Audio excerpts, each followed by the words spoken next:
But ठीक है कोई इशू नहीं जी। टैब 3 बिजनेस लॉ के आज के लेक्चर का आगाज करते हैं। हमने प्रीवियस लेक्चर में चैप्टर 15 में लर्निंग ऑब्जेक्टिव 1 कंप्लीट किया था, जो कि टाइप्स ऑफ जनरल मीटिंग से रिलेट करता था। इसके पास्ट चैप्टर के क्वेश्चन हमने डिस्कस नहीं किए थे, तो आज हम डिस्कस करते हैं। सबसे पहले page 303 question number 1, name different share holders meeting. Share holders की मीटिंग के क्या नाम है? 3 तरह की शेयर होल्डर्स की मीटिंग होती है, statutory meeting, annual general meeting, extraordinary general meeting. 3 types हैं। Question 2, who can be the chairman of the meeting. Meeting का चेयरमैन हो सकता है जो चेयरमैन ऑफ द बोर्ड हो। अगर chairman of the board 15 minute में मीटिंग में प्रेजेंट नहीं है या वो अनविलिंग है, मीटिंग को प्रिजाइड नहीं करना चाहता, तो फिर डायरेक्टर में से किसी एक पर्सन को डायरेक्टर सेलेक्ट कर लेंगे चेयरमैन के तौर पे। और अगर कोई भी डायरेक्टर भी मीटिंग में प्रेजेंट नहीं है तो फिर मेंबर्स अपनों में से किसी एक मेंबर को चुन लेंगे मीटिंग को चेयर करने के लिए। Question 3, mention the time period in respect of following. Holding of first annual general meeting. अच्छा, अब ये नोट कीजिए, यहां पे होल्डिंग ऑफ फर्स्ट एजीएम कह रहा है, holding of first statutory meeting नहीं कह रहा। यहां holding of first general meeting नहीं कह रहा। जो कंपनी की पहली जनरल मीटिंग होती है, पहली जनरल मीटिंग वो स्टैट्यूटरी मीटिंग होती है। यहां पे एजीएम की बात कर रहा है कि पहली एजीएम कब कंडक्ट की जाएगी। तो हमने स्टडी किया हुआ है कि फर्स्ट एजीएम कंडक्ट की जाएगी within 16 months from date of incorporation. हाँ, इसमें एक्सटेंशन पॉसिबल है 30 डेज की। और holding of statutory meeting, statutory meeting के लिए क्या रूल है? Within 9 months from date of incorporation or 120 days from date of commencement of business, whichever is earlier. Next, question 4, companies are required to obtain certificate from auditors in regard to matters contained in statutory report. You are required to elaborate on the matters for which auditor certificates are required. 3 तरह के matters पे auditor का certificate required होता है। shares allotted कि कितने shares allot किया, minimum subscription के मुताबिक है कि नहीं, कैश रिसीव जो किया दूसरे नंबर पे, जो उन शेयर्स को अलॉट करने से कैश रिसीव हुआ है, और तीसरा रिसीट एंड पेमेंट की समरी। ये स्टैट्यूटरी रिपोर्ट के 3 कंटेंट्स हैं जिन पे ऑडिटर एक इंडिपेंडेंट पर्सन वेरीफाई करता है और अपनी रिपोर्ट देता है कि ये वाली 3 चीजें स्टैट्यूटरी रिपोर्ट में ठीक लिखी गई हैं कि नहीं। Question 5, in a general meeting, ordinary as well as special business are put up for consideration of members. Distinguish between ordinary business as opposed to special business. Ordinary business special business में difference यानी दोनों की definition बतानी है और कुछ example बतानी है। ऑर्डिनरी बिजनेस की डेफिनेशन क्या है? हमने स्टडी किया था, consideration of financial statement, consideration of auditors report, appointment of auditor, consideration of directors report, election of directors, ये और कंसीडरेशन ऑफ डिविडेंड, डिविडेंड को प्रूव करना, ये हमारे ऑर्डिनरी बिजनेस कहलाते हैं। और इन बिजनेस के अलावा जितने भी बिजनेस है वो सारे स्पेशल बिजनेस कहलाते हैं, जैसे removal of chief executive, investment in associated company, alteration in memorandum, alteration in articles. Question 7, state the provisions contained in Companies Act relating to extension in the date of holding of AGM. क्या AGM की holding में extension की जा सकती है? बिल्कुल की जा सकती है। लिस्टेड कंपनी है तो 30 डेज तक की एक्सटेंशन कमीशन देगा, अनलिस्टेड कंपनी है तो उस केस में एक्सटेंशन रजिस्ट्रार देगा। 8, list down the type of companies who are not required to hold the statutory meeting. वो वाली कंपनीज बतानी है जिनके लिए स्टैट्यूटरी मीटिंग होल्ड करना रिक्वायर्ड नहीं है। तो स्टैट्यूटरी मीटिंग होल्ड करना किन कंपनीज के लिए रिक्वायर्ड नहीं है? हमने स्टडी किया था कि प्राइवेट ये रिक्वायर्ड है हर public company having share capital और प्राइवेट कंपनी जो कि 1 साल के अंदर अंदर अपने आप को पब्लिक कंपनी में कन्वर्ट करवाती है, उसके लिए रिक्वायर्ड है। बाकी कंपनी यानी प्राइवेट कंपनीज के लिए रिक्वायर्ड नहीं है, और पब्लिक कंपनी जिसका शेयर कैपिटल नहीं है उसके लिए भी ये मीटिंग रिक्वायर्ड नहीं है कंडक्ट करना। Question 9, state the provision contained in Companies Act under which a member may give a notice of resolution. Members notice दे सकता है रेजोल्यूशन का। ये हम आज के लेक्चर में इस कंसेप्ट को स्टडी करेंगे। Question 9, इसको आज के लेक्चर के लिए पेंडिंग, आज के लेक्चर के बाद इसको दोबारा रीड कीजिएगा, फिर आप इसका आंसर देने के काबिल होंगे। 10, define special resolution and enlist any 6 situation where a company is required to pass the special resolution. कह रहे स्पेशल रेजोल्यूशन को बताइए और कोई सी 6 सिचुएशन लिख दीजिए जिसमें स्पेशल रेजोल्यूशन रिक्वायर्ड है। स्पेशल रेजोल्यूशन मींस वो रेजोल्यूशन जो कि 3/4 मेजोरिटी से पास की जाती है और इसके लिए 21 दिन का नोटिस दिया जाता है। अब 4 अभी तक के सिलेबस में हमने 4 सिचुएशन तो पढ़ चुके हैं, alteration in memorandum, alteration in articles, removal of chief executive और investment in associated company. Investment in associated company हमने डिटेल में भी स्टडी, लेकिन याद रखें अगर आपके पास और एग्जांपल नहीं है तो आप एक और काम कर सकते हैं कि आर्टिकल्स या मेमोरेंडम के जो एलिमेंट्स हैं इनमें किसी भी एलिमेंट को पकड़ के कह लीजिए इसकी अल्टरेशन। जैसे अल्टरेशन इन मेमोरेंडम मैंने एक पॉइंट में लिख दिया, आप इस एक पॉइंट के 3-4 पॉइंट भी बता सकते हैं, जैसे alteration in name clause, alteration in registered office clause, alteration in authorised capital clause वगैरह। इसी तरह आर्टिकल्स में भी variation in shareholders rights. आप जेनेरिक बात भी कर सकते हैं कि किसी भी किस्म की आर्टिकल्स में अल्टरेशन स्पेशलाइजेशन रिक्वायर्ड है। आप स्पेसिफिक एग्जांपल आर्टिकल्स के अंदर से 2-3 एग्जांपल उठा के उसके 2 पॉइंट बना सकते हैं। केस स्टडीज, हाँ केस स्टडीज काम की हैं, इनका एनालिसिस करते हैं। क्वेश्चन 11 कह रहे ABC limited is incorporated on 1 April 2010। 1 अप्रैल को incorporate and it opts for a financial year end of 30th June every year. उसका ईयर एंड है 30 जून। What is the latest time by which it is required to conduct its first AGM. First AGM इसने कब conduct करवानी है? First AGM का rule है within 16 months from date of incorporation. Date of incorporation है 1 अप्रैल, तो 16 months यानी अप्रैल, मई, जून, जुलाई, ये 4 महीने हो गए प्लस 12 और, तो इसका मतलब है ये 31 जुलाई 2011 को तक 16 महीने बनेंगे इसके, 16 मंथ्स। तो ये 31 जुलाई 2011 तक फर्स्ट एजीएम कंडक्ट करवा सकती है। ए बी में याद रखिए आपने सिर्फ इसमें 16 मंथ्स नहीं लिखना ए में, बल्कि वो चूंकि उसे डेट्स दी हुई है आपने उसको काउंट, डेट देने का मकसद ये होता है कि आप 16 मंथ्स को काउंट करके उसे बताया कि किस डेट को खत्म हो रहे हैं। B assume it conducts its AGM on 1st November 2011 B assume it conducts its AGM on 20th July 2011, यानी 31 जुलाई तक करवाने थे, उसने 20 जुलाई को करवा ली, बिल्कुल ठीक करवाई AGM। What is the latest time by which it is required to conduct its second AGM? अब subsequent AGM इसने कब कंडक्ट करवानी है? Subsequent AGM का रूल होता है with in 4 months from close of financial year and once in each calendar year। तो इसका ईयर एंड है 30 जून, और 30 जून ईयर एंड है, तो जून, जुलाई, अगस्त, सितंबर, अक्टूबर subsequent AGM within 120 days from close of financial year करवाई जाती है। 4 मंथ्स कहना टेक्निकली गलत होगा, तो 120 डेज हमारे पूरे हो रहे हैं 30 जून के बाद, जुलाई के 31, अगस्त, सितंबर और अक्टूबर में, और आप ये जब कैलकुलेट करेंगे ये डेज में ये 28 अक्टूबर बनेंगे, क्योंकि जून जुलाई के भी 31 दिन है, अगस्त के भी 31 दिन है, तो इसको 120 डेज बनते हैं इसके 28 अक्टूबर तक। तो उसने 28 अक्टूबर 2012 तक सब्सिक्वेंट एजीएम इसने कंडक्ट करवानी है अपनी सेकंड एजीएम।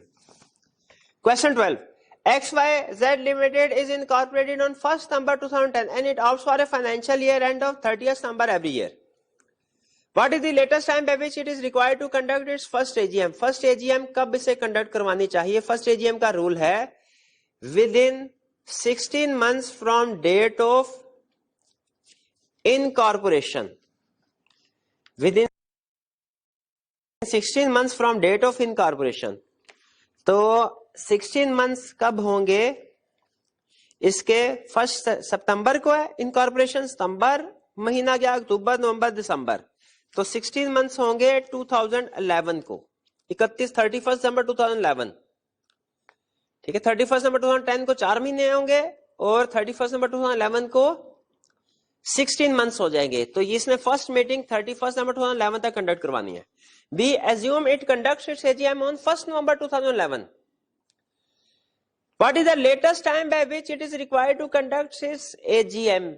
Second AGM। अब हमने सब्सिक्वेंट AGM की बात करनी है, और सब्सिक्वेंट AGM का रूल क्या है? Within 120 days from close of financial year and once in each calendar year. इसका फाइनेंशियल ईयर क्लोज हो रहा है 30 सितंबर को, 30 सितंबर 2011 को इसका क्लोज हो रहा होगा,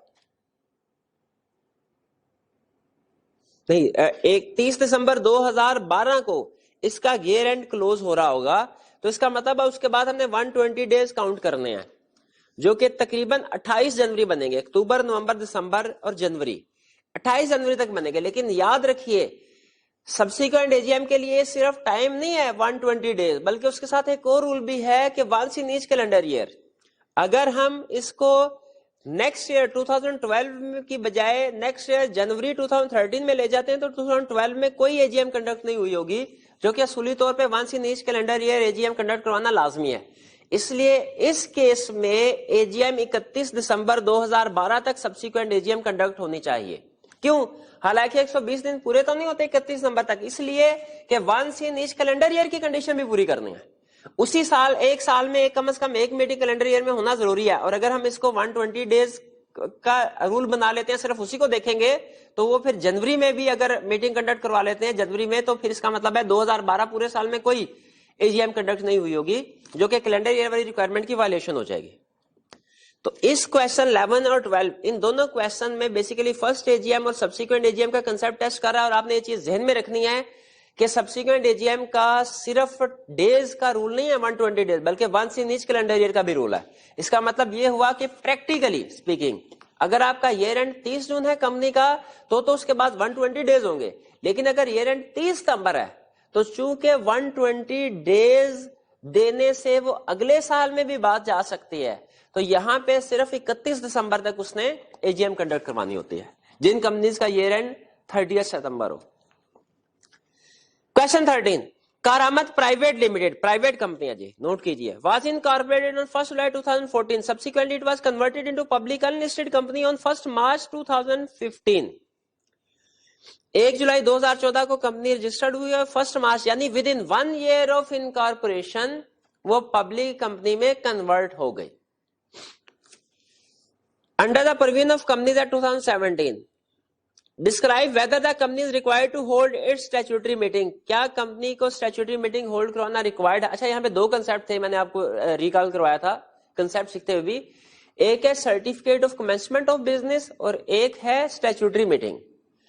certificate of commencement of business सिर्फ पब्लिक कंपनी के लिए रिक्वायर्ड है, प्राइवेट कंपनी के लिए नहीं। तो इस कंपनी कारामत के लिए certificate of commencement of business obtain करना रिक्वायर्ड नहीं, हालांकि बाद में पब्लिक में कन्वर्ट भी हो गई, लेकिन इसके लिए रिक्वायर्ड। लेकिन स्टैट्यूटरी मीटिंग कंडक्ट करवाना रिक्वायर्ड है कि नहीं, इसमें वो कहता है कि जी अगर 1 साल के अंदर अंदर कन्वर्ट हो जाए पब्लिक कंपनी में तब स्टैट्यूटरी मीटिंग कंडक्ट करवाना रिक्वायर्ड है, अगर 1 साल के बाद हो फिर रिक्वायर्ड नहीं है। तो ये चूंकि 1 साल के अंदर अंदर पब्लिक कंपनी में कन्वर्ट हो रही है, इसलिए इसके लिए स्टैट्यूटरी मीटिंग कंडक्ट करवाना रिक्वायर्ड है। तो 13 का पहला क्वेश्चन का आंसर है यस, रिक्वायर्ड है। Second, what would have been your decision had the company been converted into a listed company on 1 July 2015? करा बताइए अगर ये 1 जुलाई 2015 को कन्वर्ट, अब देखिए ईयर एंड जो है ना, ईयर वो 1 जुलाई 2014 का जो ईयर एंड है वो 30 जून 2015 को खत्म हो जाएगा। 1 जुलाई 2015 को नेक्स्ट ईयर शुरू होगा। तो ये चूंकि नेक्स्ट ईयर में 1 साल के बाद कन्वर्ट हो रही है, तो सेकंड केस में इसके लिए स्टैट्यूटरी मीटिंग कंडक्ट करवाना रिक्वायर्ड नहीं है। Third, identify those contents of the statutory report which are required to be certified by companies auditor, ये हम ऊपर पढ़ चुके हैं क्वेश्चन नंबर 4 में। State the requirements of law regarding certification and filing of statutory report, statutory report जैसे ही members को send करते हैं रजिस्ट्रार को भी फाइल करनी होती है, उसकी सर्टिफिकेशन कौन करता है? सीईओ और कम से कम एक डायरेक्टर, प्लस अगर लिस्टेड कंपनी है तो सीएफओ भी करेगा। Next question 14, explain the exception to the following provision as specified under companies act 2017। आपने नोट किया होगा वो अक्सर इस स्टाइल का क्वेश्चन बनाता है कि ये रूल है, इसकी एक्सेप्शंस बताओ। Every company shall hold its AGM annual general meeting within a period of 120 days following the close of its financial year and once in each calendar year. इसकी exception बात तो ठीक कर रहा है, लेकिन इसके एक्सेप्शंस हैं क्या? पहली एक्सेप्शन, सिंगल मेंबर कंपनी के लिए ये रूल एप्लीकेबल नहीं है, सिंगल मेंबर कंपनी की एजीएम कंडक्ट करवाना रिक्वायर्ड नहीं है।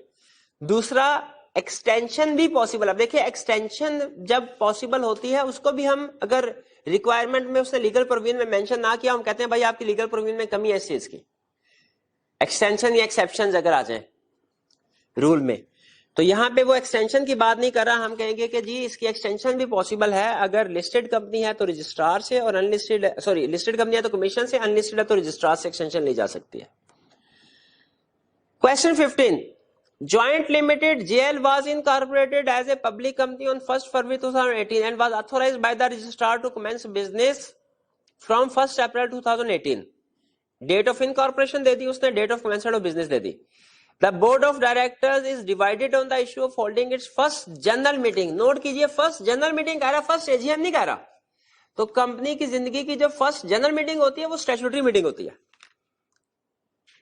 अगर फर्स्ट एजीएम कहता है तो हम उसे कहते हैं 60 month from date of incorporation, लेकिन अब चूंकि फर्स्ट जनरल मीटिंग कह रहे हैं यानी स्टैट्यूटरी मीटिंग, तो हम कहेंगे 9 month from date of incorporation और 120 days from date of commencement of business whichever is earlier. फिर कह रहे हैं 2 directors are of the view that meeting should be hold on 30th September 2018 whereas majority of directors want to hold it on 30th October 2018. कह रहे explain whether you agree with the proposal of the majority of directors और the other 2 directors. हम खुद calculation करके देख लेते हैं कि स्टैट्यूटरी मीटिंग कब कंडक्ट होनी चाहिए, उस लिहाज से फैसला कर लेंगे कि पहले वाले डायरेक्टर ठीक करें या दूसरे वाले। डेट ऑफ इनकॉर्पोरेशन है 1 फरवरी, तो 9 months from the date of incorporation का मतलब ये हुआ फरवरी, मार्च, अप्रैल, मई, जून, जुलाई, अगस्त, सितंबर, अक्टूबर, अक्टूबर एंड तक, यानी 31 अक्टूबर तक। 30 अक्टूबर उसने कहा हुआ है, तो वो इसका मतलब है 30 अक्टूबर तक डेढ़ मंथ या 9 मंथ्स। लेकिन अभी हमने दूसरा 120 डेज भी काउंट करना है, तो 120 days from date of commencement of business calculate करें। कमेंसमेंट ऑफ बिजनेस 1 अप्रैल, तो अप्रैल अब काउंट कीजिएगा कैलकुलेटर पे, अप्रैल के 30 दिन, मई के 31, जून के 30, जुलाई के 31, अप्रैल, मई, जून, जुलाई, अगस्त, सितंबर, सितंबर तक काउंट करने हैं इसमें। और इसमें 31 किस किस महीने में आएगा? मई में, जुलाई में और सितंबर। सितंबर में तो हर पूरा हो रहा है, तो 2 दिन, इसका मतलब है 2 दिन का फर्क पड़ेगा। तो हमें ये 120 डेज के रूल के मुताबिक 27 सितंबर तक ये मीटिंग कंडक्ट कर लें। 27 सितंबर तक आप काउंट करके देखिएगा, मंथ वाइज 30 और 31 का रूल ऐड करके मंथ वाइज, ये तकरीबन 27 या 28 सितंबर की डेट आएगी। तो 27 सितंबर, अब एक तरफ डेट आ रही है अक्टूबर की और एक तरफ डेट आ रही है 27 सितंबर की, विच एवर इज अर्लियर, कौन सी अर्लियर वाली होगी? सितंबर वाली। तो मीटिंग कंडक्ट होनी चाहिए 27 या 28 सितंबर या उससे पहले वाले। इसका मतलब है दोनों डायरेक्टर गलत है। 30 अक्टूबर वाला तो सिर्फ वो 9 मंथ का रूल ध्यान में रख रहा है, उसने 120 days from date of commencement business को इग्नोर कर दिया। जबकि जो 30 सितंबर वाला, ये क्या गलती कर रहा है? ये 120 डेज नहीं 4 मंथ काउंट कर रहा है, लेकिन 120 डेज काउंट नहीं कर रहा। ला ने 120 डेज कहा हुआ है, 4 मंथ्स का रूल नहीं कहा हुआ, इसलिए दोनों डायरेक्टर गलत। मीटिंग 27 सितंबर या उससे पहले कंडक्ट होनी चाहिए। सेकंड में कह रहा है what would be your opinion in one above if the directors want to hold its first general meeting on 25 सितंबर 2018। अगर डायरेक्टर पहली एजीएम कंडक्ट वाले 25 तारीख को, अब कब होनी चाहिए स्टैट्यूटरी मीटिंग? भाई अब तो होनी नहीं चाहिए। हमने स्टडी किया था अगर एजीएम स्टैट्यूटरी मीटिंग से पहले कंडक्ट हो जाए तो फिर उस सूरत में स्टैट्यूटरी मीटिंग की जरूरत ही नहीं रहती। तो ये हमारे कुछ क्वेश्चंस थे जो हमने कल के कंसेप्ट से रिलेटेड डिस्कस किए और केस स्टडीज को भी डिस्कस कर लिया। अब आगे चलते हैं हम आज के कंसेप्ट की तरफ। आज हम स्टडी करने जा रहे हैं मीटिंग वाले पोर्शन में next concept, who can call general meeting. एक जनरल मीटिंग को कॉल कौन कर सकता है, और notice of general meeting, general meeting का नोटिस के बारे में लीगल रिक्वायरमेंट्स क्या। आपको पता है कि कोई भी मीटिंग अगर कंडक्ट करवानी हो पहले उसका नोटिस भेजा जाता है मेंबर्स को कि भाई इस दिन इस जगह पे इस वक्त में जनरल मीटिंग होगी, उसमें ये चीजें डिस्कस होंगी। तो पहले स्टडी करते हैं who can call general meeting. General meeting कौन कॉल कर सकता है? जनरल मीटिंग ये डिपेंड करता है सिचुएशन पे। नॉर्मली जनरल मीटिंग कॉल करते हैं बोर्ड ऑफ डायरेक्टर्स, लेकिन कुछ एक्सेप्शनल सिचुएशन में मेंबर्स और कमीशन भी कॉल कर सकते हैं जनरल मीटिंग। अच्छा, अभी आपको अजीब बात लग रही होगी, है मीटिंग मेंबर्स की, जनरल मीटिंग है, मेंबर्स की मीटिंग है, लेकिन ये कब होगी, कहां होगी, किस वक्त होगी, ये सारे डिसीजन बोर्ड ऑफ डायरेक्टर्स कर रहे हैं।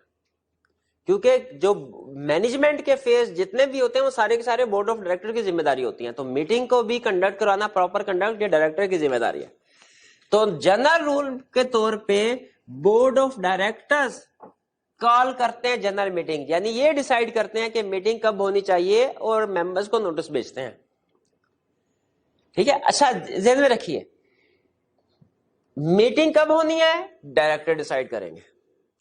उस मीटिंग में डिस्कशन किस किस मैटर पे होनी है, कौन कौन सी रेजोल्यूशन डिस्कस होगी, कौन कौन सी रेजोल्यूशन के बारे में वोटिंग की जाएगी, पास करना है कि नहीं करना, मीटिंग कब होगी, उसमें डिस्कशन क्या क्या होगी, कौन कौन से मैटर डिस्कस होंगे, ये सारे डिसीजन भी डायरेक्टर्स करते हैं।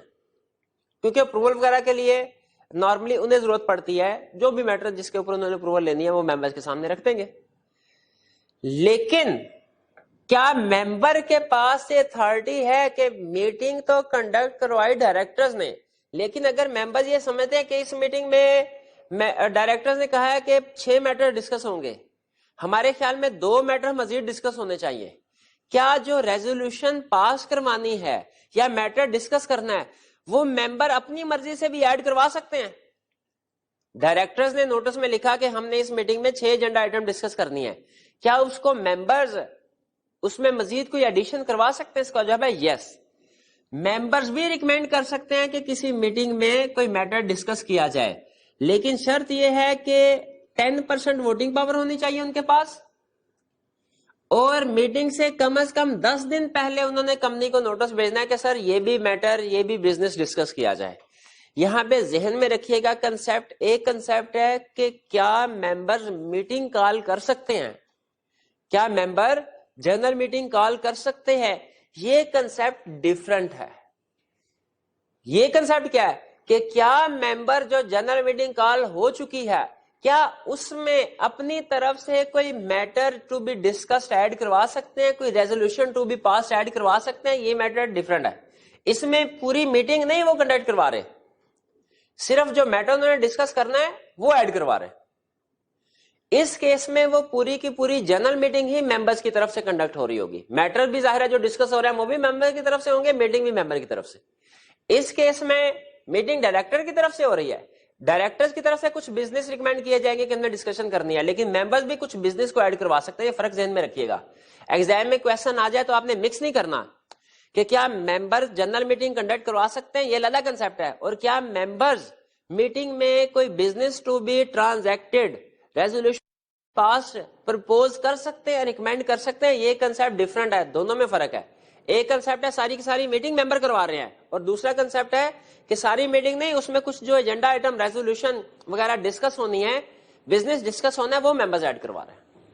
तो ये रेजोल्यूशन या एजेंडा आइटम में जो बिजनेस डिस्कस करना है वो अगर मेंबर्स प्रपोज करना चाहे कर सकते हैं। शर्त क्या है, 10% वोटिंग पावर होनी चाहिए और मीटिंग से कम 10 दिन पहले नोटिस मिल जाए, मेंबर को चाहिए कि नोटिस कंपनी को भिजवा दे।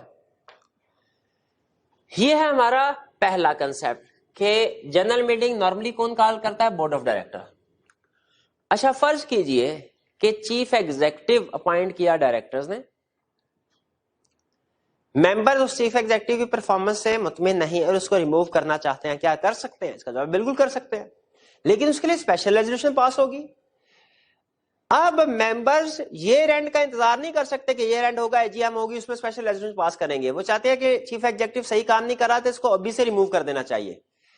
वो अभी extra ordinary general meeting conduct करवाना चाहते हैं। अभी जाहिर है एजीएम से पहले अगर मीटिंग उन्होंने कंडक्ट करवानी है तो extra ordinary general meeting conduct करवानी पड़ेगी। क्या मेंबर के पास ये पावर है कि वो चीफ एग्जीक्यूटिव को रिमूव या किसी भी और मैटर के लिए कोई एक्स्ट्रा ऑर्डिनरी जनरल मीटिंग खुद से कॉल कर सके? इसका जवाब है यस।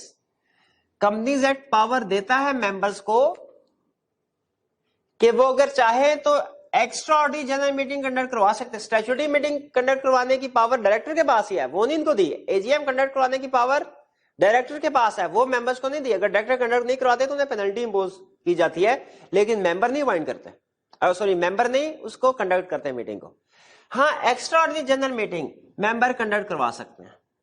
शर्त क्या है कि 10% मेंबर्स तादाद में, अगर कंपनी का शेयर कैपिटल नहीं है, और अगर शेयर कैपिटल है तो ऐसे मेंबर जिनके पास 10% वोटिंग पावर हो, ये रिटर्न रेक्विजिशन साइन करके फाइल करे कंपनी को, नोटिस भेजे कंपनी को, जिसमें इस एक्स्ट्रा ऑर्डिनरी जनरल मीटिंग का ऑब्जेक्ट भी लिखा हो, कि क्या करने जा रहे हैं। सीईओ को रिमूव करने के लिए हम extra ordinary general meeting conduct करवाना चाह रहे हैं ताकि उसमें स्पेशल रेजोल्यूशन पास हो। तो क्या कोई ऐसी मीटिंग है जो मेंबर खुद से कंडक्ट करवा सकते हो? इसका जवाब है। वो कौन सी? Extraordinary general meeting. इसके लिए कंडीशन क्या है? 10% मेंबर्स या वोटिंग पावर है जिनके पास, वो कंपनी को नोटिस सेंड करें, उसमें रिक्वेजिशन सबमिट करवाए कंपनी को, उसमें वो साइन करें अपने, और मकसद बताएं कि किस मकसद के लिए extra ordinary general meeting conduct की जा रही है। अब डायरेक्टर्स के लिए लाजमी है कि वो रिक्वेजिशन सबमिट होने के 21 दिन के अंदर अंदर नेसेसरी स्टेप्स ले, प्रोसीड करे। डायरेक्टर प्रोसीड करे with in 21 days from submission of application. ठीक है, अच्छा नोट कीजिए, यहां पे ये नहीं कह रहा है कि with in 21 days meeting conduct हो जानी चाहिए, नहीं, कह रहा है with in 21 days director proceed करे। यानी अगर 21 डेज में मीटिंग कंडक्ट नहीं हुई लेकिन डायरेक्टर ने नोटिस वगैरह इशू कर दिए कि sir extra ordinary general meeting इस तारीख को इस जगह पे कंडक्ट होगी, तो इसका मतलब है तब भी डायरेक्टर्स ने अपना हक अदा कर दिया। लेकिन फर्ज कीजिए अगर विद इन 21 डेज डायरेक्टर कोई एक्शन ही नहीं लेते, वो कहते हैं नहीं चीफ एग्जीक्यूटिव तो हमारा बड़ा फेवरेट है, हम मीटिंग ही कंडक्ट नहीं कराएंगे, मीटिंग कंडक्ट नहीं करवाएंगे तो स्पेशल रेजोल्यूशन पास नहीं होगी, स्पेशल रेजोल्यूशन पास नहीं होगी तो चीफ एग्जीक्यूटिव यही काम करता रहेगा। अगर विद इन 21 डेज डायरेक्टर कोई एक्शन नहीं लेते, director do not proceed with in 21 days, तो क्या होगा? मेंबर्स अगर चाहे तो फिर खुद से भी मीटिंग कॉल कर लेंगे। अच्छा, ये मीटिंग हो रही थी मेंबर्स की ख्वाहिश पे, लेकिन इसके कंडक्ट करवाने की जिम्मेदारी रूल के मुताबिक डायरेक्टर्स को ही दी गई, पहले डायरेक्टर्स को ही कहा गया। लेकिन अगर डायरेक्टर्स किसी वजह से विद इन 21 डेज कोई एक्शन नहीं लेते, प्रोसीड नहीं करते meeting, extra ordinary meeting conduct करवाने के लिए, तो फिर मेंबर खुद से ही कॉल करेंगे, एक दूसरे को कह देंगे कि भाईजान आ जाएं, उस हाल में आ जाएं, उस जगह पे आ जाएं, वहां पे ईजीएम कंडक्ट करवाते हैं हम एक्स्ट्रा ऑर्डिनरी जनरल मीटिंग, उसमें स्पेशल रेजोल्यूशन पास कर लेते हैं। मेंबर खुद से मीटिंग कॉल कर सकते हैं। इस मीटिंग में जो भी फैसले होंगे वो बिल्कुल वैलिड होंगे, कंपनी के ऊपर एप्लीकेबल होंगे। लेकिन ये मीटिंग ज्यादा से ज्यादा रेक्विजिशन के 90 दिन के अंदर हो जानी चाहिए। यानी जिस दिन रेक्विजिशन फाइल की 21 दिन तक तो उन्होंने डायरेक्टर के स्टेप लेने का इंतजार किया, डायरेक्टर ने स्टेप नहीं लिया, तो इसका मतलब बाकी 69 डेज बच गए। अब मेंबर्स को 69 डेज के अंदर अंदर खुद से extra ordinary general meeting conduct करवा लेनी है, वरना अगर 90 डेज गुजर गए तो ये रेक्विजिशन नल एंड वाइड हो जाएगी। फिर इस रेक्विजिशन की बेस पे extra ordinary general meeting conduct नहीं हो सकती।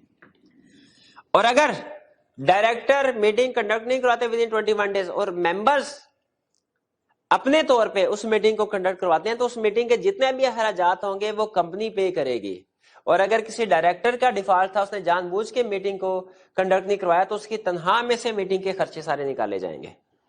ठीक है, जो एक्सपेंसेस होंगे मीटिंग पे वो डिडक्ट किए जाएंगे उस डायरेक्टर की रिम्यूनरेशन से जिसने डिफॉल्ट किया था।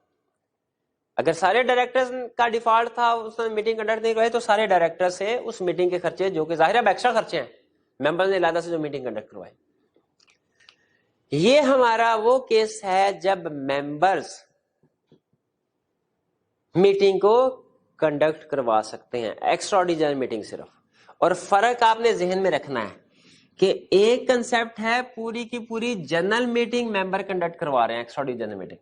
एक कंसेप्ट ये है कि जो भी जनरल मीटिंग है उसमें एडिशनल कोई रेजोल्यूशन या बिजनेस को रिकमेंड कर रहे हैं। ये डिफरेंट कंसेप्ट है, ये डिफरेंट कंसेप्ट। ठीक, इसी तरह आगे एक और कंसेप्ट आएगा एक जगह पे कि नॉर्मली जो भी मीटिंग्स होती है उससे 21 दिन पहले नोटिस भेजना चाहिए। यानी अगर डायरेक्टर डिसाइड करते हैं कि हमने स्टैट्यूटरी मीटिंग कंडक्ट करवानी है, डायरेक्टर डिसाइड करते हैं हमने एनुअल जनरल मीटिंग कंडक्ट करवानी है या extra ordinary general meeting conduct करवानी है, मीटिंग से 21 दिन पहले, कम से कम 21 दिन पहले नोटिस सेंड किया जाएगा मेंबर्स को। लेकिन एक एक्सेप्शनल केस ऐसा है एक्स्ट्रा ऑर्डिनरी केसेस सर्कमस्टेंसेस में, जब 21 दिन से कम के नोटिस पे भी कोई जनरल मीटिंग कंडक्ट करवाई जा सकती है, वो केस डिफरेंट है। ये तीनों केस मिलते जुलते होते हैं, स्टूडेंट इनमें कंफ्यूजन क्रिएट कर देते हैं। एक केस क्या है कि एक्स्ट्रा ऑर्डिनरी जनरल मीटिंग कौन कंडक्ट करवा, क्या मेंबर्स कंडक्ट करवा सकते हैं कि नहीं, ये अलग कंसेप्ट है। एक कंसेप्ट है कि किसी भी जनरल मीटिंग का नोटिस 21 दिन का होता है, क्या ये शॉर्टर नोटिस पीरियड पे मीटिंग कंडक्ट हो सकती है, ये अलग कंसेप्ट है। और एक कंसेप्ट है कि मीटिंग में जो कुछ भी डिस्कशन होनी है, प्रपोजल होने हैं, वो डायरेक्टर डिसाइड करते हैं, क्या मेंबर्स को एक स्पेसिफिक प्रपोजल या बिजनेस को ऐड करवा सकते हैं। ये तीनों कंसेप्ट अलग है, इनमें आपने फर्क रखना है। नोट या बिजनेस आइटम या रेजोल्यूशन ऐड करवानी हो मेंबर्स ने, वो कंसेप्ट भी हम पढ़ चुके हैं। कब general meeting, extraordinary general meeting conduct करवा सकते हैं, वो भी हम पढ़ चुके हैं। शॉर्टर पीरियड वाली बात हम आगे स्टडी करेंगे। अब हमने डायरेक्टर्स के बारे में बात कर ली, मेंबर्स के बारे। क्या कमीशन एससीसीपी अगर चाहे तो वो कोई मीटिंग कंडक्ट करवा सकता है? इसका जवाब है वो बिल्कुल करवा सकता है। अगर फर्ज कीजिए डायरेक्टर अपनी गफलत की वजह से स्टैट्यूटरी मीटिंग एजीएम या ईजीएम कंडक्ट नहीं करवा रहे, तो लॉ ने ये कमीशन को पावर दिया है। कमीशन नॉर्मली ये पावर एक्सरसाइज नहीं करता, लेकिन लॉ ने उसको पावर दी हुई है कि अगर कमीशन चाहे तो वो ऑर्डर इशू कर सकता है कि मीटिंग को कंडक्ट करवाया जाए। ऑर्डर इशू क्या कर सकता है कि मीटिंग एजीएम कंडक्ट हो, ईजीएम कंडक्ट, कमीशन भी ऑर्डर इशू कर सकता है। और ये कब करता है? जब डायरेक्टर्स डिफॉल्ट कर रहे हो, मीटिंग को कंडक्ट ना करवा रहे हो। तो उसका मतलब है मेंबर्स अगर 21 दिन के अंदर अंदर डायरेक्टर प्रोसीड नहीं करते एजीएम, मेंबर खुद से भी मीटिंग करवा सकते हैं। मेंबर कमीशन के पास भी जाके कह सकते हैं, सर देखिए हमने रिक्वेजिशन जमा करवाई है, मीटिंग नहीं कंडक्ट करवा रहे। और उस सूरत में कमीशन फिर ऑर्डर इशू करेगा कि मीटिंग कंडक्ट करवाई जाए। और अगर कमीशन ऑर्डर इशू करेगा मीटिंग के बारे में, तो वो उस मीटिंग से रिलेटेड दूसरी चीजों के बारे में भी ऑर्डर इशू कर सकता है। जैसे उस मीटिंग का कोरम क्या होगा, ये भी फिर कमीशन डिसाइड कर लेगा। नॉर्मली कोरम तो हमने पढ़ा है, लॉ में लिखा होता है, लेकिन इस स्पेसिफिक केस में अगर कमीशन कोरम को रिलैक्स करना चाहे वो भी कर सकता है। और एक्सपेंसेस के बारे में भी ऑर्डर इशू कर सकता है कि एक्सपेंसेस किसकी तनख्वाह में से काट के इस मीटिंग के पैसे पूरे किए जाएंगे, खर्चे पूरे किए जाएंगे। ये है हमारा मेन कंसेप्ट के कौन कौन सी अथॉरिटीज, किन लोगों के पास, किन अथॉरिटीज के पास ये पावर है कि वो जनरल मीटिंग को कंडक्ट करवा सके। हमने इसमें स्टडी किया कि नॉर्मली पावर डायरेक्टर के पास होती है, लेकिन ईजीएम अगर कंडक्ट करवानी हो मेंबर्स भी कंडक्ट करवा सकते हैं। और कमीशन अगर डिफॉल्ट किया जा रहा हो डायरेक्टर की तरफ से, तो कमीशन भी ऑर्डर कर सकता है मीटिंग को कंडक्ट करवाने के लिए। ये हमारे मेन कंसेप्ट। अच्छा, इसमें कोरम का टर्म यूज, कोरम आपने इससे पहले कहीं ये लफ्ज पढ़ा है? कोरम किस जगह पढ़ा था? मुझे लग रहा है कि जैसे हमने मैनेजमेंट वाले चैप्टर में ये पढ़ा था कि डायरेक्टर्स की मीटिंग का कोरम क्या होगा, 1, 3, 3rd और 4th which ever is higher, कोई इस तरह की बात पढ़ी थी हमने। वो क्या क्या था कोरम? वो लिस्टेड कंपनी का कोरम था, अनलिस्टेड था, सबका था? भूल गए हैं ना?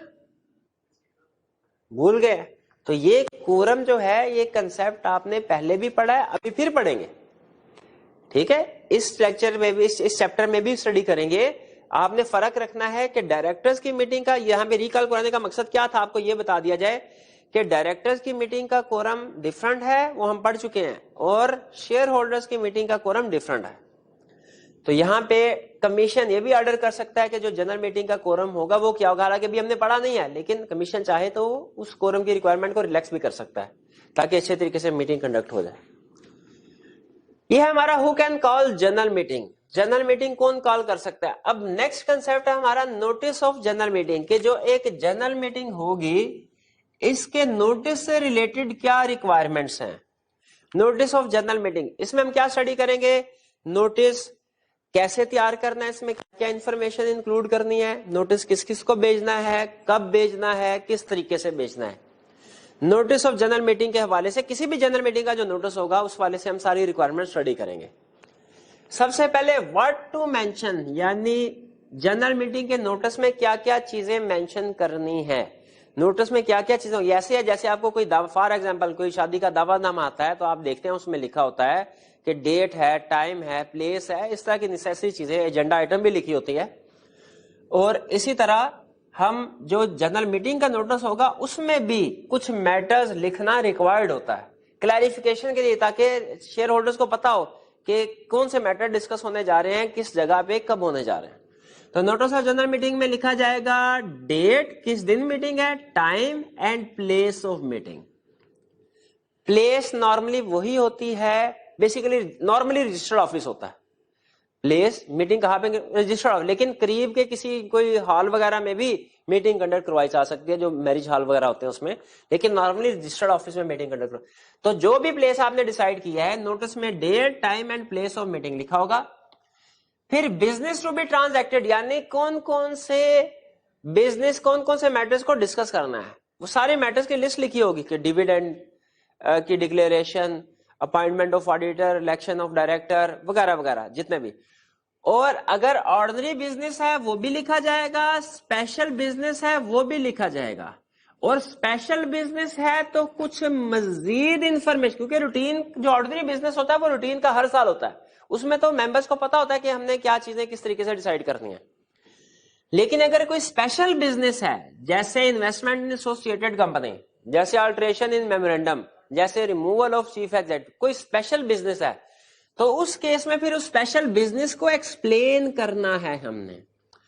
एक्सप्लेनेशन में क्या, नोटिस में एक्सप्लेनेशन भी होगी उस स्पेशल बिजनेस की, यानी क्या होगा, मटेरियल फैक्ट्स उस बिजनेस से रिलेटेड। जैसे रिमूवल ऑफ चीफ एग्जेक्टिव लिखा होगा, भाई चीफ एग्जेक्टिव ने क्या ऐसा गुनाह किया है कि उसको रिमूव करने की नौबत आ गई। ड्राफ्ट रेजोल्यूशन, रेजोल्यूशन जो पास करनी है उसका ड्राफ्ट बनाया जाएगा कि सर ये रेजोल्यूशन है जो पास होगी। इंटरेस्ट ऑफ डायरेक्टर, अगर फॉर एग्जांपल कोई कॉन्ट्रैक्ट वगैरह ऐसा है जिसमें कोई डायरेक्टर इंटरेस्टेड है, तो वो भी मेंशन किया जाएगा नोटिस में। और इससे मुझे याद आया, इंटरेस्टेड डायरेक्टर वाली हमने प्रोविजन पढ़ी थी मैनेजमेंट वाले टॉपिक, तो हमने क्या पढ़ा था, अगर कोई डायरेक्टर किसी कॉन्ट्रैक्ट में इंटरेस्टेड है तो क्या रिक्वायरमेंट है, उसकी क्या जिम्मेदारी है, उसने कंपनी को डिस्क्लोज करना है अपना इंटरेस्ट। कब डिस्क्लोज करना है ये वो डिपेंड करता है इंटरेस्ट कब अराइज हुआ। और डिस्क्लोज करने के बाद क्या रिस्ट्रिक्शंस होती हैं उसके ऊपर, भला वो मीटिंग में पार्टिसिपेट नहीं करता, डिस्कशन में हिस्सा नहीं लेता, और वो वोट काउंट अगर कोरम के लिए काउंट नहीं होता, और अगर वोट करे तो उसका वोट भी काउंट नहीं होता। लेकिन यहां पे ध्यान में रखिएगा, अगर लिस्टेड कंपनी हो तो वो उस मीटिंग में ही नहीं बैठता जब तक कि वो मैटर डिस्कस हो रहा है जिसमें वो इंटरेस्टेड है। जब वो मैटर डिस्कस हो जाएगा उसके बाद उस मीटिंग में आ सकता है, ठीक है, लेकिन जब तक वो मैटर डिस्कस हो रहा है मीटिंग में मौजूद नहीं होगा। लिस्टेड कंपनी के लिए रिक्वायरमेंट है। अनलिस्टेड के लिए रिक्वायरमेंट क्या है, इंटरेस्टेड डायरेक्टर मीटिंग में मौजूद तो होगा, जब उसका मैटर डिस्कस हो रहा है तब भी मौजूद होगा, लेकिन वो उसमें डिस्कशन में पार्टिसिपेट नहीं करेगा, कोरम का हिस्सा नहीं समझा जाएगा, और उस वोट का नहीं करेगा उस मैटर से रिलेटेड। तो अगर वो वही इंटरेस्ट ऑफ डायरेक्टर, वही कंसेप्ट है, कह रहा है कि डायरेक्टर का इंटरेस्ट है इस कॉन्ट्रैक्ट में, इस बिजनेस में, इस ट्रांजैक्शन में, तो वो भी बताया जाएगा। और डॉक्यूमेंट टू बी अप्रूव्ड, जैसे अगर कोई मेमोरेंडम या आर्टिकल्स में अल्टरेशन करवानी है तो उस अल्टर्ड मेमोरेंडम या अल्टर्ड आर्टिकल्स की कॉपी भी साथ लगाई जाएगी ताकि वो पढ़ लें सारे मेंबर्स। फिर अगर एजीएम का नोटिस भेजा जा रहा है, एजीएम का, तो फिर इस नोटिस के साथ फाइनेंशियल स्टेटमेंट की कॉपी भी लगेगी, ऑडिट रिपोर्ट की कॉपी भी लगेगी, और डायरेक्टर्स रिपोर्ट की कॉपी भी लगेगी अगर एजीएम का केस है।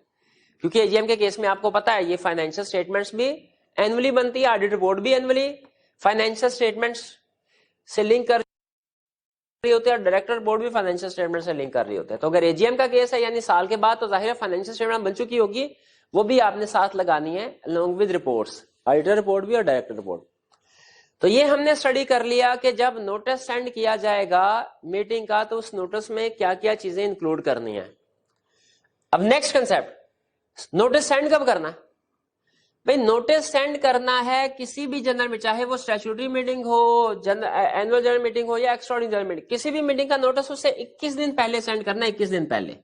सिर्फ एक एक्सेप्शन है, अगर गैर मामूली हालात हो जाए, एक्स्ट्रा ऑर्डिनरी सर्कमस्टेंसेज में एजीएम कंडक्ट करवाने की जरूरत पड़े, तो अनलिस्टेड कंपनीज शॉर्टर नोटिस पे भी ईजीएम कंडक्ट करवा सकती हैं अगर सारे के सारे मेंबर्स एग्री कर जाए। अगर सारे के सारे मेंबर्स एग्री कर जाए, नॉर्मली नोटिस पीरियड क्या है, 21 दिन पहले, यानी मीटिंग जब भी करवानी है उससे 21 दिन पहले आपने नोटिस भेजना है। ये नहीं कि आज डिसाइड किया कि 4 दिन बाद मीटिंग होगी, तो आज नोटिस भेज दिया 4 दिन के से पहले मीटिंग से, ये वैलिड नोटिस नहीं है। वैलिड नोटिस कौन सा होगा? जो कि मीटिंग से 21 दिन पहले सेंड किया जाएगा। लेकिन एक एक्सेप्शन है इसके, अब एग्जाम में यही रूल बता देगा, कहेगा इसकी एक्सेप्शन बताओ।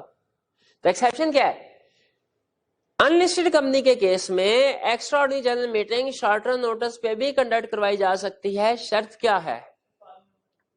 सारे मेंबर्स एग्री करें।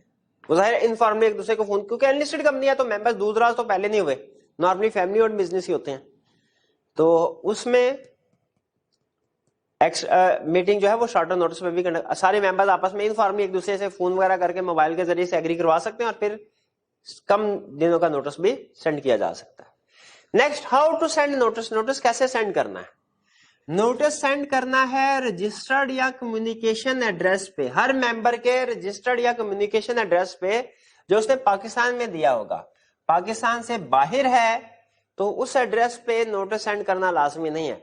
हाँ, हर मेंबर ने जिसने भी एड्रेस दिया हुआ है अपना, पाकिस्तान में कोई एड्रेस दिया हुआ है, हर मेंबर के उस एड्रेस के ऊपर ये नोटिस सेंड किया जाएगा। अब इसमें जिस तरह आप अक्सर फॉर्म फिल करते हैं तो बाज़ औक़ात लिखा होता है परमानेंट एड्रेस और टेम्परेरी एड्रेस, कम्युनिकेशन एड्रेस, उस तरह यहां पे भी रजिस्टर्ड और कम्युनिकेशन एड्रेस। रजिस्टर से मुराद परमानेंट, कम्युनिकेशन का एड्रेस कम्युनिकेशन वगैरह के लिए। अब किस एड्रेस पे भेजना है? रजिस्टर्ड या कम्युनिकेशन एड्रेस। कैसे भेजना है? पर्सनली। पर्सनली का मतलब क्या है? बंदा भिजवा दें, अपना ऑफिस बॉय कि यार ये जाओ, ये उस जगह पे ऑफिस है हमारे मेंबर का, उसको जाके ये नोटिस दे दो। लेकिन पर्सनली अगर किसी भी बंदे को नोटिस सेंड करते हैं तो आपने उससे एक्नॉलेजमेंट ले लेनी है। अगर तो आप उसे बाय पोस्ट यानी कोरियर वगैरह के जरिए से, रजिस्टर्ड डाक के जरिए से सेंड करते हैं तो उसमें तो एक्नॉलेजमेंट आ जाती है। आपका भी अगर कोई रिजल्ट कार्ड वगैरह आईकैप की तरफ से आता होगा तो आपने नोट किया होगा, कोरियर वाला या जो रजिस्टर्ड पोस्ट होती है वो आपसे साइन ले लेता है कि आपने ये वसूल पाया, एक्नॉलेजमेंट ले लेता है। तो पोस्ट के जरिए से भी सेंड कर सकते हैं, पर्सनली भी। पोस्ट के जरिए से सेंड करेंगे तो कोरियर वाला खुद ही एक्नॉलेजमेंट ले लेगा। पर्सनली सेंड करना है तो आपने अपने ऑफिस बॉय से कहना भाई एक्नॉलेजमेंट लिया ना उससे कि उसने नोटिस रिसीव कर लिया, वरना बाद में साबित करना मुश्किल हो जाता है। वो कह सकता है कि मुझे नोटिस मिला ही नहीं था इसलिए मीटिंग की जितनी भी प्रोसीडिंग है उन्हें कैंसिल कर दिया जाए। तो उससे बचने के लिए हम एक्नॉलेजमेंट ले लेते हैं, उस सिचुएशन से बचने के लिए। आर बाय इलेक्ट्रॉनिक मीन्स यानी ईमेल के जरिए, व्हाट्सएप के जरिए से भी इसका मतलब है नोटिस सेंड किया जा सकता है। ब्लू टिक आ गया तो इसका मतलब है एक्नॉलेजमेंट हो गई। आर अदर स्पेसिफाइड मैनर, कहता है फ्यूचर में हो सकता है कोई नई टेक्नोलॉजी इजाद हो जाए, उस तरीके से भी नोटिस सेंड किया जा सकता है। लेकिन अगर वो कमीशन स्पेसिफाई कर दे तो। यहाँ पे एडिशनल रिक्वायरमेंट, अगर लिस्टेड कंपनी है तो उसने मजीद एक काम करने हैं। क्या? अपने मेंबर्स को के रजिस्टर्ड एड्रेस पे, अपने मेंबर्स के रजिस्टर्ड एड्रेस पे नोटिस सेंड करने के साथ साथ लिस्टेड कंपनी है तो उसने न्यूज़पेपर में भी इश्तिहार देना है और कमीशन को भी ये एजीएम का नोटिस सबमिट करवाना है लिस्टेड कंपनी के केस में। इससे पहले हमने न्यूज़पेपर वाली कोई बात की थी, हाँ, प्रोस्पेक्टस वाले में, कि प्रोस्पेक्टस जो है वो एक इंग्लिश और एक उर्दू डेली न्यूज़पेपर में पब्लिश करवाना है, याद है? तो उसी तरह लिस्टेड, वो भी लिस्टेड कंपनी के लिए था, ये भी लिस्टेड। इसका मतलब है अखबार में जो भी इश्तिहार वगैरह की बात आती है वो लिस्टेड कंपनी के लिए एप्लीकेबल होती है। और नॉर्मली कमीशन को भी जो फाइलिंग वगैरह करनी होती है नॉर्मली वो लिस्टेड कंपनी देकर। Next, whom to send notice. Notice किसको सेंड करना है? भाई हर मेंबर को, बिल्कुल मेंबर को तो सेंड करेंगे। या अगर कोई मेंबर उसकी डेथ हो गई तो उसके लीगल रिप्रेजेंटेटिव को नोटिस सेंड करेंगे, क्योंकि डेथ होने पे वो जो शेयर है ट्रांसमिट हो जाते हैं लीगल हेयर्स पे को, वो मेंबर बन जाते हैं। तो लीगल रिप्रेजेंटेटिव या ऑफिशियल, अगर कोई बैंकरप्ट हो गया मेंबर तो फिर क्या वो मेंबर अब मीटिंग अटेंड करेगा, उसमें फैसले करेगा? भाई वो इस काबिल होता, उसमें इतनी अकल समझ बूझ होती तो बैंकरप्ट थोड़ा ही होता। तो अगर कोई बैंकरप्ट हो गया हो तो उस सूरत में ऑफिशियल रिसीवर को नोटिस भेजा जाएगा, यानी मेंबर, क्योंकि आपको पता है जब कोई भी पर्सन जिसकी डेथ हो जाती है या जो बैंकरप्ट हो जाता है तो अब वो खुद कारोबारी मामलात को संभालने के काबिल नहीं रहता। डेथ के केस में तो जाहिर नहीं रहता, लेकिन बैंकरप्सी के केस में भी जब कोई पर्सन बैंकरप्ट हो जाता है तो फिर वो बिजनेस डीलिंग नहीं करता, बल्कि उसके बिहाफ पे जो उसका ऑफिशियल लिक्विडेटर होता है, जिसे ऑफिशियल रिसीवर भी कहते हैं, वो डीलिंग कर रहा होता है। तो अगर कंपनी को पता चले कि हमारा कोई मेंबर मर गया तो नोटिस फिर मेंबर को नहीं बल्कि उसके लीगल रिप्रेजेंटेटिव को भेजा जाएगा। और अगर पता चले हमारा कोई मेंबर बैंकरप्ट हो गया कंपनी बैंकक्रप्ट की बात नहीं कर रहा, मेंबर के बैंकक्रप्ट होने, तो कंपनी फिर उस बैंकक्रप्ट मेंबर को नोटिस नहीं भेजेगी, किसको भेजेगी? उसके ऑफिशियल रिसीवर को। हर डायरेक्टर को भी नोटिस भेजा जाए। क्यों? मीटिंग तो शेयर होल्डर्स की है। क्या शेयर होल्डर्स की मीटिंग में डायरेक्टर आ सकते हैं? क्या शेयर होल्डर की मीटिंग में डायरेक्टर पार्टिसिपेट कर सकते हैं?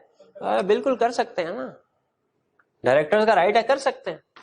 हाँ, डायरेक्टर्स की मीटिंग में शेयर होल्डर नहीं आ सकते हैं, शेयर होल्डर की मीटिंग में डायरेक्टर आ सकते हैं अनलेस के हाँ वो कॉमन हो, डायरेक्टरशिप और ओनरशिप। और ऑडिटर, ये वो जो इंडिपेंडेंट पर्सन है, इसको भी मीटिंग का नोटिस जाता है कि वो भी मीटिंग में आके अटेंड करके देख ले कि फैसले क्या हो रहे हैं, क्योंकि उसने बाद में उन फैसलों की बेस पे वेरिफिकेशन करनी है फाइनेंशियल स्टेटमेंट्स की। ऑडिटर याद है ना कौन होता है? इंडिपेंडेंट पर्सन जो कि फाइनेंशियल स्टेटमेंट की और स्टैट्यूटरी रिपोर्ट के कुछ मैटर्स की चेकिंग करता है, वेरिफिकेशन करता है कि वो ठीक है कि नहीं। अच्छा, लॉ ये कहता है अगर किसी कंपनी ने जानबूझ के कुछ मेंबर्स को, फर्ज कीजिए मैं एक कंपनी का डायरेक्टर हूं और मैंने एक रेजोल्यूशन पास करवानी है। अब रेजोल्यूशन मेजोरिटी की बेस पे पास होगी और मैं ये चाहता हूं मीटिंग में कुछ ना आए, क्योंकि अगर वो आएंगे ना तो वो अगेंस्ट वोट देंगे, मेरे लिए रेजोल्यूशन पास करवाना मुश्किल हो जाएगा। तो मैंने क्या किया, जो फेवर में डायरेक्टर थे उनको तो नोटिस भेज दिया, जो फेवर में मेंबर थे रेजोल्यूशन की फेवर में उनको तो एजीएम का नोटिस भेज दिया, जो अगेंस्ट थे उनको नोटिस नहीं भेजा, ना नोटिस मिलेगा ना वो आएंगे। और मेरे से अगर बाद में कोई पूछेगा इनको नोटिस क्यों नहीं भेजा, तो मैं कहूंगा सर वो बस गलती होगी, नहीं भेज सके। क्या इस सिचुएशन में आपके ख्याल में अगर कुछ मेंबर्स को नोटिस भेजा और कुछ को जानबूझ के नोटिस नहीं भेजा, क्या ये मीटिंग की रिक्वायरमेंट्स पूरी हुई? नहीं हुई। क्या ये मीटिंग वैलिड है? क्या इस मीटिंग में जो डिसीजन हुए, रेजोल्यूशन पास हुए, वो वैलिड है? वो वैलिड नहीं। लॉ कहता है ये इररेगुलरिटी, अगर कोई भी इररेगुलरिटी जानबूझ के की गई ना मीटिंग को कंडक्ट करने में, हम उस मीटिंग को या उसमें जो रेजोल्यूशन पास हुई उनको नल एंड वाइड करार दे देंगे। लेकिन याद रखें अगर एक्सीडेंटल ओमिशन हो जाए, यानी जानबूझ के नहीं, अनजाने में कोई एक आधा मेंबर रह गया जिसको नोटिस नहीं भेजा जा सका, ठीक है, ओमिट हो गया, या हमने नोटिस भेज दिया एड्रेस गलत था, या कोरियर वाले को उस बंदे का घर नहीं मिला, वो उसको सर्व नहीं कर सका नोटिस, एक्सीडेंटल ओमिशन की वजह से, बताइए क्या अब इस सिचुएशन में भी मीटिंग नल एंड वाइड करार हो जानी चाहिए? लॉ कहते हैं एक्सीडेंटल ओमिशन के केस में मीटिंग नल एंड वाइड करार नहीं दी जाएगी, ठीक है। अगर जानबूझ के कोई रेगुलरिटी की गई ना और प्रूव हो जाती है जानबूझ के किया गया था, फिर उस मीटिंग को या उसमें जो रेजोल्यूशन पास हुई है उसको नल एंड वाइड करार दिया जा सकता है। तो ये हमारे आज के कंसेप्ट्स थे। आज के लेक्चर में हमने दो कंसेप्ट स्टडी किए। जनरल मीटिंग को कॉल कौन कर सकता है, हमने सीखा नॉर्मली डायरेक्टर्स करते हैं, लेकिन एक केस में मेंबर भी कर सकते हैं और कमीशन भी कर सकते हैं। इस तरह नोटिस से रिलेटेड रिक्वायरमेंट्स क्या है, नोटिस में क्या चीजें मेंशन की जाएगी, कब नोटिस सेंड किया जाएगा, किसको किया जाएगा, कैसे किया जाएगा, नोटिस से रिलेटेड ये रिक्वायरमेंट्स भी हमने स्टडी कर ली। आज के लेक्चर में तीन कंसेप्ट मिलते जुलते हैं, मैं सिर्फ एंड पे आपको ये चाह रहा हूं हाईलाइट कर दूं ताकि आप उनमें फर्क जहन में रखें। एक कंसेप्ट है कि क्या मेंबर्स कोई जनरल मीटिंग कॉल कर सकते हैं, इसका जवाब है यस, लेकिन कौन सी? एक्स्ट्रा ऑर्डिनरी जनरल मीटिंग, ये अलग कंसेप्ट है। दूसरा कंसेप्ट, पूरी मीटिंग नहीं, क्या मेंबर्स कोई मीटिंग में जो रेजोल्यूशन पास होनी है, कोई एजेंडा, कोई बिजनेस डिस्कस होना है, वो प्रपोज कर सकते हैं? डायरेक्टर्स तो करते हैं कि मीटिंग में क्या डिस्कशन होगी, मेंबर्स की तरफ से भी कोई प्रपोजल आ सकती है? बिल्कुल आ सकती है, ये अलग कंसेप्ट है। और तीसरा, नॉर्मली जनरल मीटिंग का नोटिस पीरियड होता है 21 डेज, क्या शॉर्टर नोटिस पे भी जनरल मीटिंग कंडक्ट की जा सकती है? इसका जवाब है यस। ये लगा, ये तीनों केसेस डिफरेंट हैं, आपने इनको अच्छे तरीके से इनमें डिफरेंस को स्टडी करना है और पक्का कर लेना फर्क क्या है। एग्जाम में जो कंसेप्ट पूछे रेलिवेंट आपने वही आंसर करना है, इनमें कंफ्यूजन क्रिएट नहीं करनी, मिक्स नहीं करना इनको। क्लियर हो गई ये बात? अब इसके जो पास्ट पेपर के क्वेश्चन है वो अगेन उसी तरह, मैं असल में ये चाहता हूं जिस दिन लर्निंग ऑब्जेक्टिव हम डिस्कस करते हैं, अगर उसी दिन पास्ट पेपर, उसी लेक्चर में पास्ट पेपर डिस्कस कर लें, तो फिर इसमें प्रॉब्लम ये होती है कि आप लोगों को सोचने समझने का टाइम नहीं मिलता। अब मैं चाहता हूं आपको सोचने समझने का टाइम मिले। आप इस लेक्चर के बाद जाएं क्वेश्चन नंबर 16 पेज 304 से शुरू करें और क्वेश्चन नंबर 30 पेज 307 के एंड तक सारे क्वेश्चन को 1 बाय 1 स्टडी करें, अटेम्प्ट करें और देखें कि पीछे हिंट्स के साथ क्या कमी बेशी है। इन क्वेश्चन को फिर मैं भी डिस्कस करूंगा पास्ट पेपर के क्वेश्चन। आपको पता है लॉ जो है वो पास्ट पेपर खास तौर पे केस स्टडीज की डिस्कशन के बगैर पास नहीं हो सकता, बल्कि केस के बगैर तो लॉ का कोई तस्वुर ही नहीं है। इसीलिए आप लाजमी इन असाइनमेंट्स को अटेम्प्ट किया कीजिए। इंशाल्लाह आज के लर्निंग ऑब्जेक्टिव की जो पास्ट पेपर के क्वेश्चन और केस स्टडी है वो हम कल के लेक्चर में डिस्कस करेंगे। आज का